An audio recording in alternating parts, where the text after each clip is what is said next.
کہ آپ زیادہ صاحب تقوی ہیں، آپ زیادہ سمجھنے والے ہیں، یہ بے عمل ہے، سلام کر رہے ہیں، ہم جواب کیوں دیں؟ اس سے تو اور جو سننے والے ہوں گے وہ ان کے بارے میں منفی تصور رکھیں گے کہ یہ کتنا متقی ہے، دیکھو اذان کے بیچ میں جواب نہیں دے رہا اور یہ عالم ہونے کے باوجود سلام کر رہے ہیں۔ حالانکہ اگر وہ باعمل ہے تو اس کو حسن ظن قائم رکھنا چاہیے تھا کہ ان کا اذان کے بیچ میں سلام کرنا یقیناً شرعی وجوہات کی بنا پر ہے تو مجھے جواب دینا ہوگا۔ تو اس لیے اگر وہ جواب دے دیتے تو کوئی مسئلہ نہیں تھا، شریعت نے منع نہیں کیا، اور اگر وہ ادب احترام سے سن رہے تھے تو بہت اچھی چیز ہے، اس کا انکار نہیں ہے۔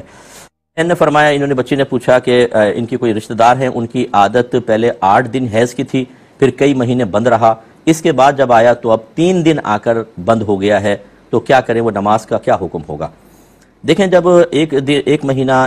مثلا 8 دن آیا، پھر اگلے مہینے 10 دن سے کم کے اندر لیکن اس کے علاوہ ہوا، مثلا 8 دن آیا تھا، اب 3 دن آ کے بند ہو گیا، یا 7 دن آ کر بند ہو گیا، پہلے تو ہم یوں کر لیتے ہیں کہ 8 دن تھا، اب 9 دن آیا، تو کہیں گے کہ عادت بدل گئی، ٹھیک ہے نا؟ اور اگر فرض کر لیں کہ عادت سے پہلے بند ہو گیا ہے، مثال کے طور پہ 3 دن میں جیسے آپ نے بتایا بند ہوا اور پورا دن خالی گزر گیا، تو یہ غسل کر کے نماز اسٹارٹ کر لیں۔ جسمانی تعلق شوہر سے نہیں قائم کریں گی، لیکن نماز اسٹارٹ کر لیں، اگر بعد میں آ گیا تو ٹھیک، اگر نہیں آیا تو پھر یہ کہا جائے گا کہ ان کی عادت تبدیل ہو گئی ہے۔ اور میں تمام بھائی بہنوں سے خاص طور پہ گزارش کرتا ہوں کہ آپ میری کتاب طہارت کے مسائل و احکام لے لیں، بیسٹ بک ہے، اگرچہ آپ نے بہت سارے مسائل پڑھے ہوں گے اور ہو سکتا ہے کہ آپ پڑھیں تو کہیں ہمیں پہلے بھی پتہ تھا، لیکن انشاءاللہ بہت ساری چیزیں ایسی ہوں گی جو آپ کو بالکل نئی محسوس ہوں گی۔ انداز تحریر، انتخاب اور پھر الفاظ کا استعمال، اس سے آپ کو بڑا فائدہ ہوگا، اور یہ کتاب ہماری بہنوں کو ضرور پڑھنی چاہیے۔ ایک بھائی نے کہا کہ اگر کسی عورت کے پیٹ میں بچہ ہو، یعنی وہ حاملہ ہوں، تو کیا وہ قبرستان جا سکتی ہیں یا نہیں؟ تو یہ آپ نے بڑا عجیب کویسچن کیا۔ پہلی بات تو یہ کہ عورت قبرستان جا سکتی ہے کہ نہیں، تو یاد رکھیں کہ قبروں کی زیارت زیادہ سے زیادہ مستحب ہے، اور وہ بھی اس صورت میں کہ جب آپ جا کر وہاں عبرت حاصل کریں، نصیحت حاصل کریں، صرف ایصال ثواب ہی مقصود ہو اور کچھ بھی نہ ہو، تو پھر اس کے استحباب کا حکم ہوتا ہے، اور مستحب کام کے لیے عورت کو اپنے گھر سے باہر نکلنے کی اجازت نہیں ہوتی، وہ اب گھر سے ہی فاتحہ وغیرہ پڑھ دیں، بس ٹھیک ہے۔ ایک بات تو یہ ہے۔ پھر بھی اگر کوئی عورت جیسے قبرستان کے پاس سے گزر رہی ہیں، وہ چلی گئی ہیں قبروں پر، تو اس کی گنجائش نکلتی ہے۔ جس عورت کے اوپر جس کو منع کیا گیا ہے کہ قبرستان میں نہ آئیں، وہ اس صورت میں ہے کہ عورتیں بے پردہ گھر سے باہر نکلیں، راستہ پر امن نہ ہو، یا قبرستان میں مردوں عورتوں کا اختلاط ہو، یا پھر قبور پہ جا کے عورتیں جزع اور فضع کریں گی، روئیں گی، پیٹیں گی، بے ادبی کریں گی، یا وہاں پر ان کی عزت وغیرہ کے معاملات جیسے بہت بڑے بڑے قبرستان ہوتے ہیں، سنسان ہوتے ہیں، اس صورت میں تو اجتناب کا وجوبی حکم دیا جائے گا کہ بالکل نہ جائیں۔ لیکن اگر ایسا نہیں ہے تو تھوڑی بہت گنجائش نکل سکتی ہے۔ اور یہ جو اب آپ نے پوچھا کہ حاملہ عورت جا سکتی ہے کہ نہیں، تو آپ نے شاید یہ اس وجہ سے پوچھا ہے کہ اس کے حمل پہ کوئی منفی اثر تو مرتب نہیں ہوگا، تو اس طرح کی کوئی باتیں کچھ بھی شریعت میں نہیں ہیں، یہ ہماری اپنی بنائے ہوئے خوف اور باتیں ہوتی ہیں۔ جیسے حاملہ بچی کو کسی بیوہ کے پاس نہیں جانے دیتے، یا کسی عورت کے بچے نہیں ہو رہے تو اس کے پاس نہیں جانے دیتے کہ وہاں نہ جانا، اس کے بچے نہیں ہوتے۔ اتنی احمقانہ اور مطلب غیر شرعی یہ بات ہے، کچھ انتہا نہیں۔ یعنی کہ اس عورت کو پتہ چل جائے کہ چونکہ آپ کے بچے نہیں ہیں اس لیے ایک حاملہ بچی کو آپ کے پاس آنے سے روک دیا، گویا کہ یہ تصور ہے کہ یہ اس عورت ایک نحوست ہے جس کا اثر اس حاملہ بچی تک پہنچ سکتا ہے، جو انتہائی خلاف شرع چیز ہے، اور اس صورت میں اس کی کتنی دل آزاری ہوگی۔ اور اس طرح جو ہمارے گھر کی بڑی بوڑھیاں ہیں جو بہت مطلب یہ کہ جیسے پتہ نہیں کیا ان کو غیوبات پتہ چل گئے ہیں، یا بہت بڑی یہ مطلب یہ کہ کانٹیکٹ ملانے والی ہیں کہ یہ کیوں ہو گیا، یہ ان کو حکمتیں پتہ ہیں، وہ اس گناہ کبیرہ کے اندر ملوث ہوتی ہیں۔ اس طرح کی دقیانوسی باتوں کا بالکل خیال نہ کیا جائے، بلکہ ان پہ عمل کریں گے تو نقصان ہوگا۔ ایک بھائی نے کہا کہ میری والدہ نے کہا، جس نے کسی لڑکی سے شادی کر لی ہوگی، اگلا یہ بتاتا ہے کہ میری ماں نے کہا میں مر جاؤں گی تو اس لڑکی کو طلاق دے دے، تو میں نے اس کو 3 طلاقیں دے دیں۔ کہتے ہیں اب مجھے بتائیے کہ کیا حلالہ کے علاوہ کوئی ملنے کا طریقہ ہے؟ تو ایسے تمام کمزور عشاقان سے میری گزارش ہے کہ جب آپ میں ہمت ہی نہیں ہے تو خدارہ ایسے قدم نہ اٹھائیں۔ آپ نے پہلے کسی کی بچی کی زندگی خراب کر دی، وہ وعدے کیے ہوں گے میں تمہارا ساتھ دوں گا اور یہ ہوگا اور وہ ہوگا، اور 2 منٹ میں آپ والدہ کے سامنے آپ ڈھیر ہو گئے اور کسی کی زندگی کو آپ نے خراب کر دیا۔ اب میں آپ سے یہ کویسچن کرتا ہوں کہ جو کم ہمتی ابھی پیدا ہوئی، یا جو والدہ کے مر جانے کا خوف آپ کے قلب میں پیدا ہوا جس کی وجہ سے آپ نے طلاق کا اقدام کر لیا، اگر حلالہ کر کے یا بغیر حلالہ کے فرض کر لیں کوئی ایسا راستہ ہو تو آپ دوبارہ شادی کر لیں گے، تو پھر آپ کے اندر وہ ہمت کہاں سے آ جائے گی کہ آپ والدہ سے ٹکرا جائیں، اور پھر آپ یہ کہہ دیں گے کہ اب مرنا چاہو مر جاؤ، پہلے تو میں نے خیال کر لیا اب نہیں؟ کیا والدہ کا سارا ادب دل سے نکل جائے گا؟ کیا کہیں گے آپ؟ اور آپ جیسے کمزور اور بزدل انسان کو کیوں ہم ایسا طریقہ بتائیں کہ آپ وہ کرنے کے بعد پھر کسی کے بچے کو آزمائش میں ڈالیں اور پھر والدہ بلا کر آپ کو ڈانٹے ڈپٹے تو آپ نے چاہے دوبارہ طلاق دے دیتا ہوں. یہ کھیل کود کرنا بالکل غلط ہوتا ہے. اگر آپ نے صحیح آپ بیٹے نے شادی کی تھی، والدہ کو چاہیے تھا کہ وہ طلاق نہ کرواتی. والدہ بھی گناہ گار ہوئی ہیں، یاد رکھیں. پہلی بیٹے کو روکتی ہیں، اگر نہیں رکا اس نے کر لی شادی تو پھر اس میں تو کفو بھی نہیں دیکھا جاتا کہ لڑکے کے معاملے میں کہ اس نے کس لڑکی سے شادی کی ہے، وہ شادی کرنے دیتے ہونے دیتے. اب اس کی کسی کے بچے کو طلاق دلوائی، قصور تو آپ کے بیٹے کا بھی تھا، اس نے اس کے وعدے وغیرہ کر کے تو آپ نے اس کی زندگی بھی خراب کر دی. اور 3 طلاقیں دلوائیں اگر آپ نے، اور آپ کی مرضی یہ تھی کہ 3 طلاقیں دو، یہ طلاق بدعت کہلاتی ہے. بیٹا بھی گناہ گار، آپ بھی گناہ گار. تو خلاصہ کلام یہ ہے کہ بہرحال اگر 3 طلاقیں دی ہیں، حلالہ کے بغیر بیٹا کچھ بھی نہیں ہو سکتا، حلالہ کے بعد ہی. لیکن ہمارے مشورہ یہ ہے کہ یہ قدم اٹھانے سے پہلے 50 بار آپ سوچیں، اپنے اندر کوئی طاقت اور ہمت پیدا کریں، ورنہ آپ دنیا بھی اپنی خراب کریں گے اور ہو ہی رہی ہے. بچی بھی اذیت میں، آپ بھی، والدہ بھی اذیت میں، اور آخرت تو ابھی اب موجود ہے. ڈے آف ججمنٹ میں آپ کو جواب دہ ہونا پڑے گا. کہتے ہیں کہ کسی نے قسم کھائی کہ اگر میری فجر کی نماز قضا ہوئی تو اگلی فجر تک میں کچھ نہیں کھاؤں گا، اور اگر یہ میں قسم توڑ دوں تو 1,00,000 قسموں کا کفارہ دوں گا. اور قسم توڑ دی، اب کیا حکم شرع ہوگا؟ پہلے تو میں اسی کا خیر فوکس کر دیتا ہوں کہ جب انسان کوئی قسم کھا لیتا ہے، آپ نے قسم کھائی کہ میں کھانا نہیں کھاؤں گا 1 دن تک، اور کھا لیا آپ نے، تو 1 قسم کا کفارہ آپ کو ضرور دینا ہی ہوگا. اور اگر آپ نے یہ کہا تھا کہ قسم توڑ دی تو میں 1,00,000 قسموں کا کفارہ دوں گا، یہ آپ پہ لازم نہیں ہوگا، کیونکہ 1,00,000 قسموں کا کفارہ جو ہے وہ شریعت نے لازم نہیں کیا، آپ اپنے اوپر لازم نہیں کر سکتے. یہ ضرور ہے کہ قسم توڑنے کا کفارہ آپ ضرور دیں گے، ٹھیک ہے. اور دوسری بات یہ ہے کہ یہ جو آپ نے اس طرح قسم کھا کر اپنے نفس کو وقتی طور پہ مغلوب ہوتا دیکھ کر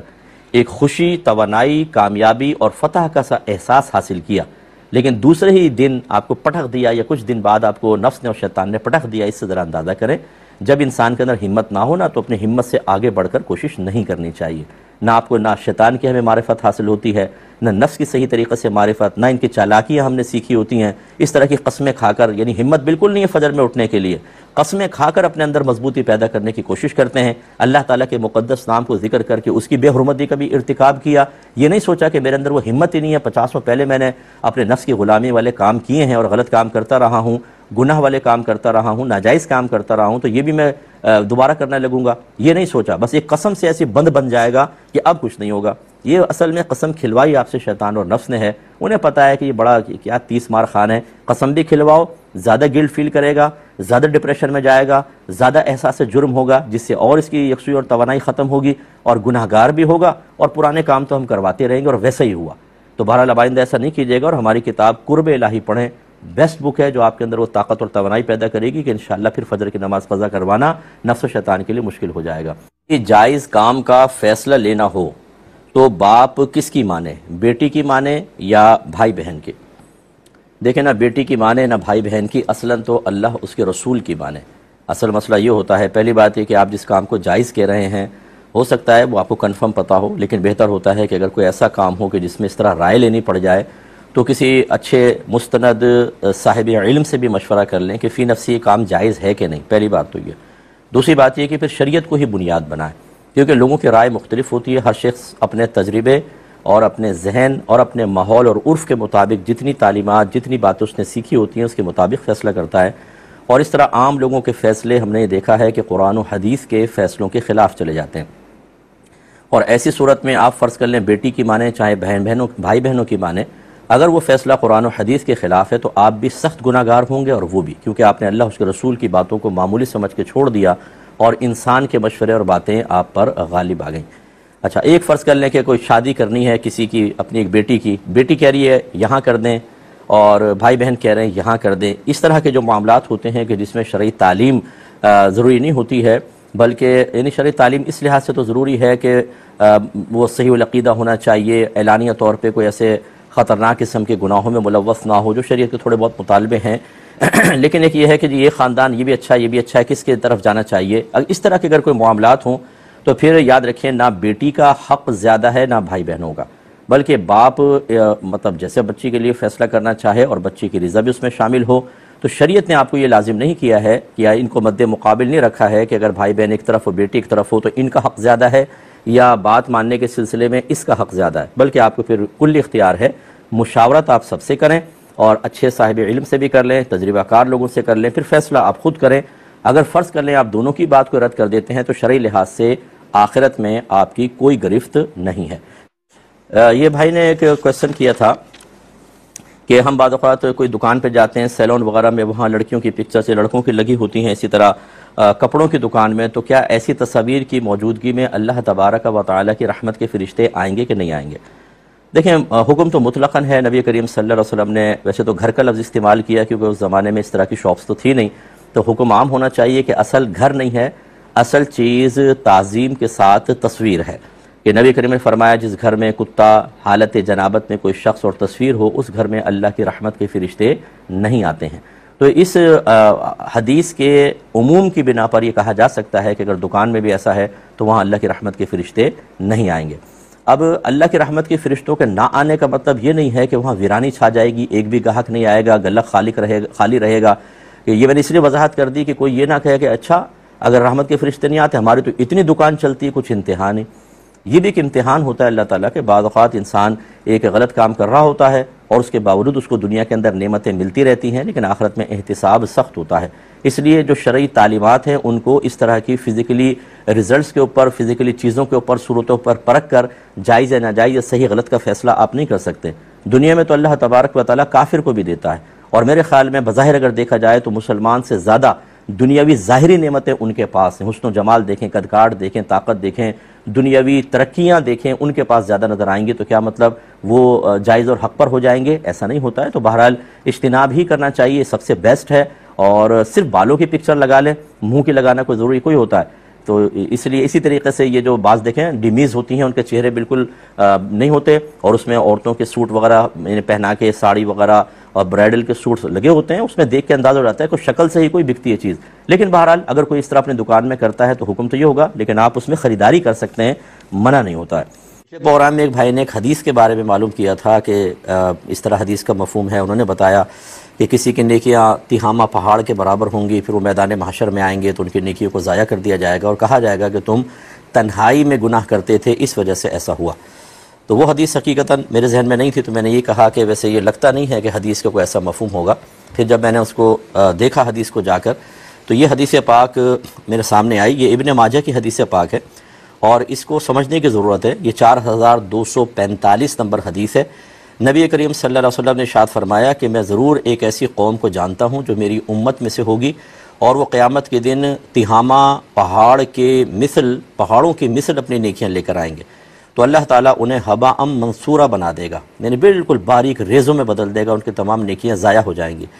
تو حضرت ثوبان اس کے راوی ہیں، وہ کہتے ہیں انہوں نے کہا کہ اے اللہ کے رسول صفہم لنا،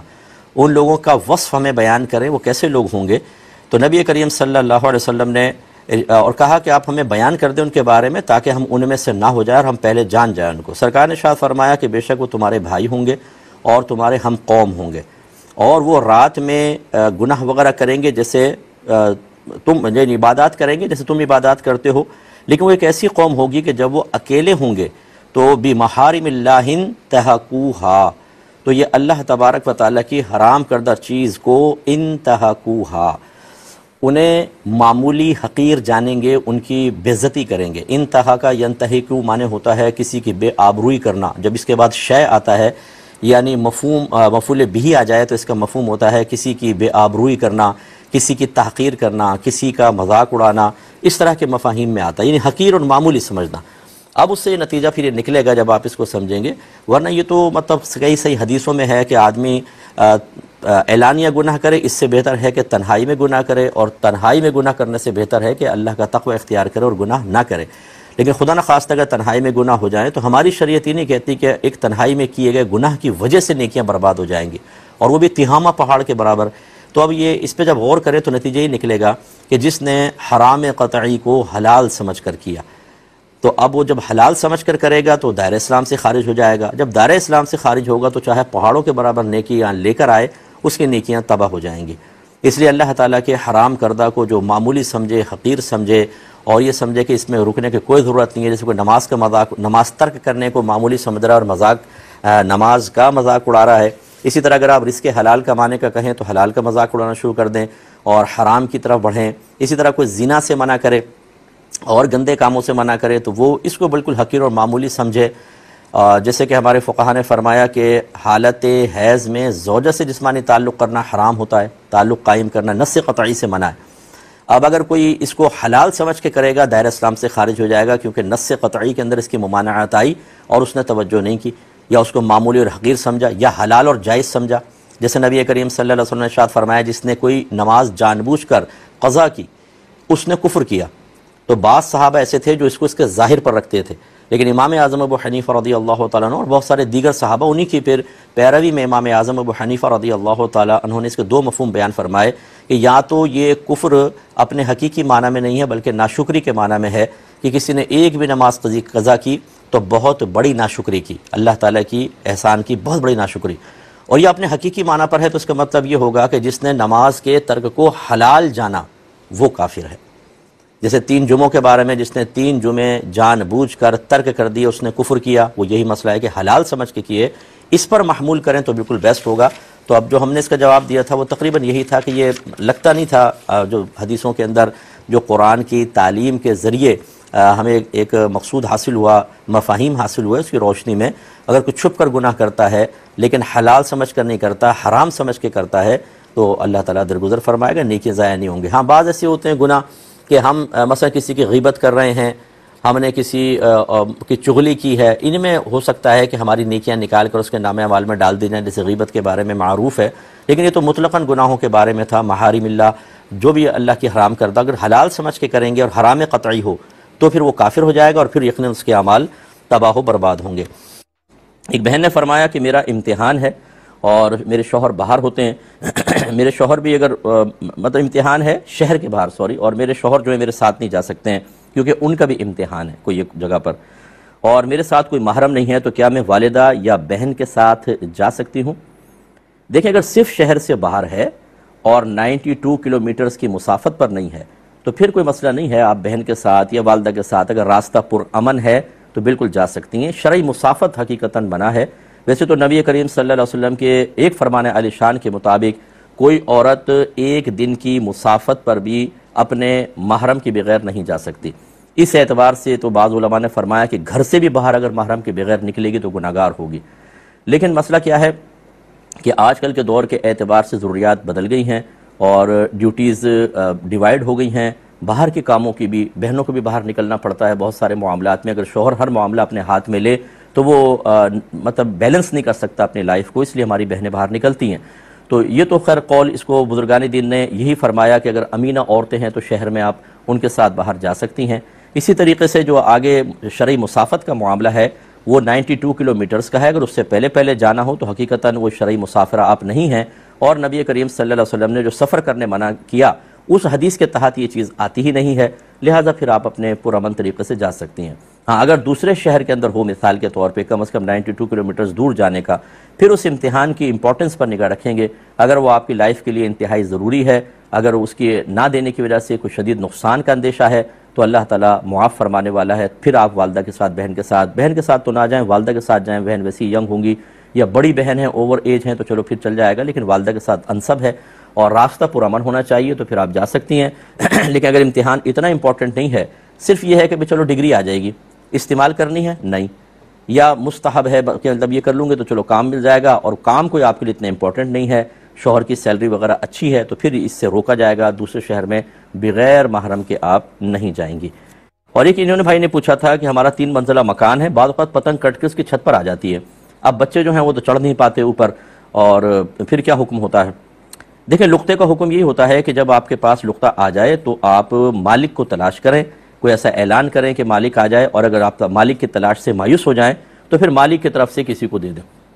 یعنی صدقہ کر سکتے ہیں۔ تو اب اس پتنگوں کا معاملہ 2 ہو سکتا ہے کہ اگر آپ کو گمان ہے کہ بچوں کو دوں گا تو یہ اڑائیں گے اور پھر وہی آوارہ گردیاں اور خرابیاں ہوں گی تو پھاڑ کر پھینک بھی سکتے ہیں آپ، کیونکہ یہ مطلب آلات لہو و لعب ہیں، ان کو تباہ کرنے کے اندر کوئی کفارہ نہیں ہوتا، نہ یہ کوئی نعمت کا ضیاع کہلاتا ہے، بلکہ اس قسم کی چیزوں کو ختم کرنے کی بھی اجازت ہوتی ہے۔ اور اگر آپ یہ سمجھتے ہیں کہ چلو ضائع نہ کروں، چھوٹے چھوٹے بچے ہیں جو کھیل کود میں مطلب ان کو کھیل کا سامان ویسے بھی ہم دے سکتے ہیں، ان میں سے کسی کو دے دیا تو آپ قابل گرفت نہیں ہوں گے، تو اس لیے دونوں صورتحال آپ اس میں کر سکتے ہیں۔